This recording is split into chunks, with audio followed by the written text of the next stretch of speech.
Good day, Clea. If you watched the last episode, 2 months ago, I might add, I stripped this down, getting it ready to put on the spit. Now, you could have bought a spit. Thought it'd be more fun if I just made one. So that's what I've been doing. I don't show every piece of it, or the manufacturer and every bit of it, because it'll bore you to death. But I've just started on the front. And what I've done, this is a 64 Falcon. XMU, if you didn't already know. I've just got that sitting on there. I'll be taking this off and putting some more supports on it. But at the moment, it's just sitting in there pretty good. It's a little bit tight in there, and that's good. You can see it's not bolted on. There's 3 bolt holes in there for the bumper bar. I'm not actually going to drill that through. I'm actually going to put a couple of welds and a few different spots and just have it secured to the chassis like that. And put a few more braces on it. I'll take it off in a minute and do that. One of the first things you got to do is, this is how I do it. This isn't a recommendation. So you're responsible for your own failures if it does. The pivot point here, measure between that and your roof. And when you put your other mounts, you got to make sure that the distance between there and there is greater than that to the floor. Otherwise, you go to spin that over, the roof will whack the floor. Not good. The other thing is, try and measure between the widest point of the vehicle, which I think's about here, to the other side. And I've worked out it's about 1.75. So to round it off, I've gone to 1800. So when I have that pivot point here in the bracket on the front and the back, I'll make sure that it's more than half that. So 1800, that's 900 off the ground. I'll probably put it a metre off the ground, give it that extra. So when you do rotate it, it doesn't wipe out on the floor. So I've only got that front on at the moment, and I haven't started on the back, but I'll get back to that in a bit. Now, another little tip. This pivot point is level. It's as straight as a die, that way, that way. The one on the back, you have to have exactly the same. You also have exact same measurement from there to the bottom, to the floor. Otherwise, it'll grab, it'll grind, it won't turn properly. It'll bind up, you'll have all kinds of troubles. And if it's offset, so to speak, if you wanted to shoot a bullet up it, it should come straight out the other end in a straight manner. Now, this, you can do all the measurements and all the anything you want, but guessing where the centre of gravity is and the weight on these, every car's different. I can tell you now, it's a fucking nightmare trying to work it out. What I'm hoping I've done here is put the bottom side is slightly heavier than the top. And the reason being, I don't want it flicking over at 100 mile an hour, sending me out the side of the shed, which would have to have a fair bit of flick on it. And I'd just rather it a little bit bottom heavy, much like myself. Now, I haven't stripped it completely. Still got the steering column in it, the dash, the rear windscreen's still in it. I'll get rid of all that shit out of it. And everything else is staying as it is and just stripping it as I go. So just remember that. I'll go over it again when I put the rear bit on. And I'll give you a bit of a rundown, but I'm just going to pull that off now. Brace it up a little bit better. Put it back on, and then I'll start on the rear. And when I get them both on, I'll give you a rundown on exactly what I was talking about with having them dead set evenly. Just if you want to get a proper measurement from your roof to your pivot point, I put a bit of 4x4, 4x4, 4x2, whatever it was, pine wood across there, high side up so it didn't bow, and just got a rough measurement from the pivot point to the top of the roof. I can't remember what it was now, but it's not as much as across that way. So that's what I've done, and we'll go from there. So remember that, what the widest part or the highest part, half of that is going to be on the bottom. So you want to go more than half of what that is. So if it's 18 across there, 1800, say, it was a little bit less, half that's 900. So a metre from here to the ground is safe to spin it over without it hitting anywhere, providing you haven't got anything under the vehicle. Righto, I'll get back to you in a minute. Whinging. Here's our front mountain bracket, finished. At this point, whether it's over-engineered or under-engineered, I don't know, but I've changed my mind on the holes. I'm going to put one bolt through the chassis, tack the rest to it, right here. So I've cleaned that up.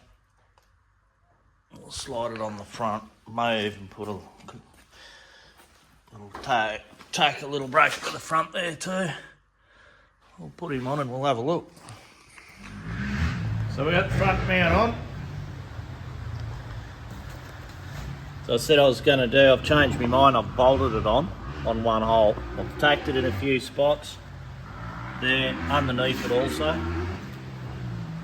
Got one brace there. Alright, God, the fucking thing coming down on me.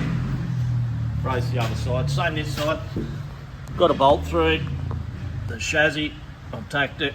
It's tacked there, it's tacked there, it's tacked there, it's tacked at the front and some underneath spots. There's the bolts coming through the other side.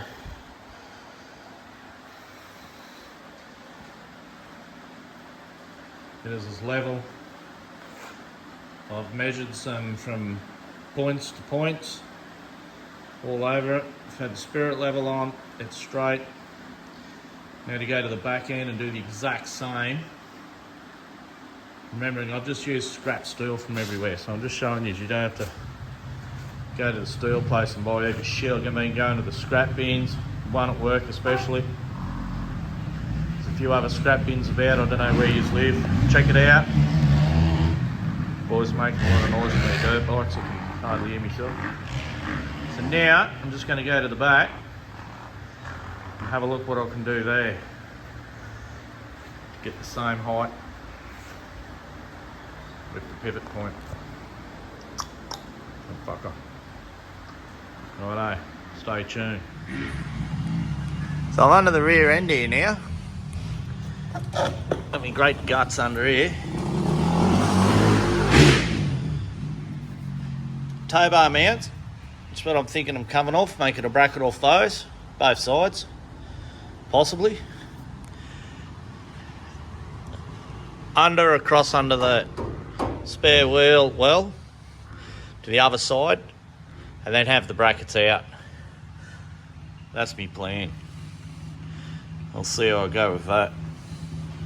Bit of a process, but it's working out all right. The other side, slowly getting there.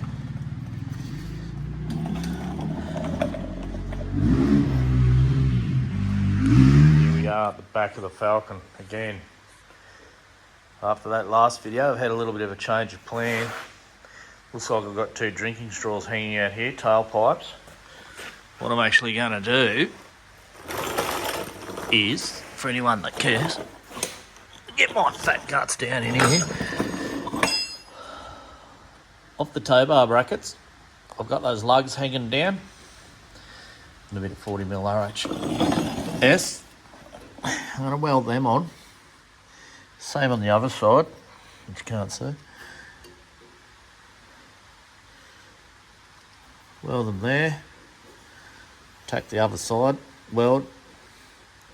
I'm going to go from there to the other side. Instead of going across the bottom like I said I was gonna, I'm going to go out the front there. Out the back, rather. Hopefully, that'll work out all right. Providing your subframe's not rusty and shit, should be pretty good. So I'll take those into position, take a bit on the back end, get it out and secure it all properly together. And then we'll go for the further bit at the back after that. Stay tuned. We've got a back bar on.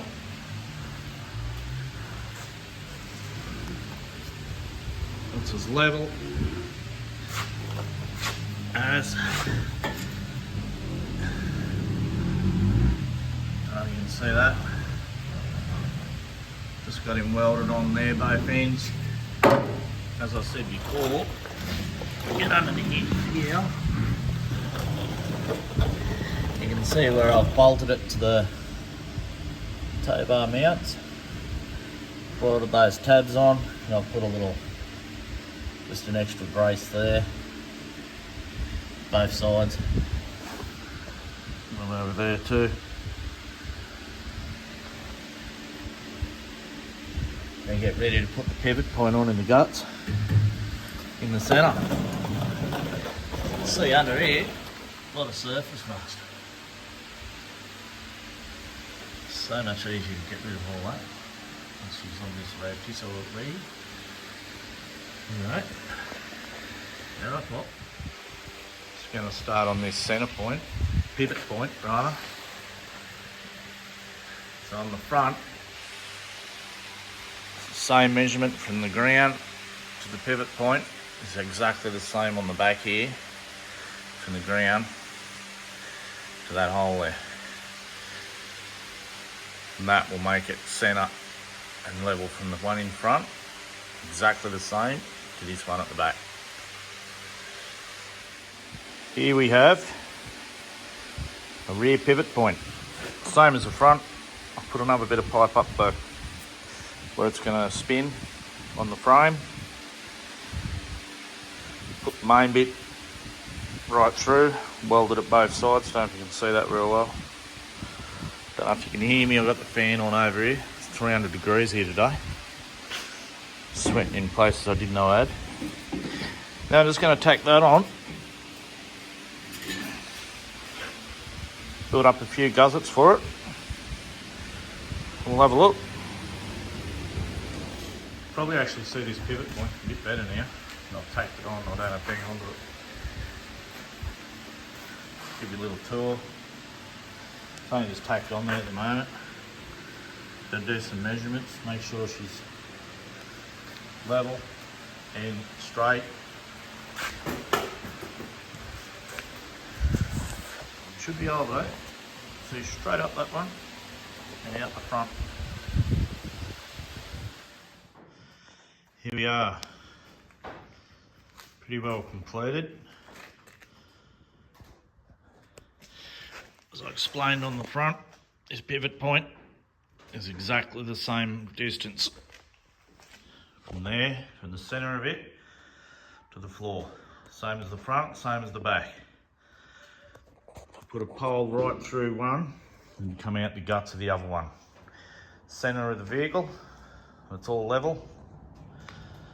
Might have to put another little gusset on this frame, but other than that,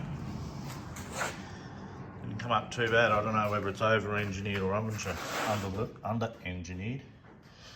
A couple more little things to do. The only other thing to do, which I probably won't video up straight away, is I'm going to put some braces, as I said before, in the doorway. A little bit of meat to come out down there. I don't think it'll fold in half or anything.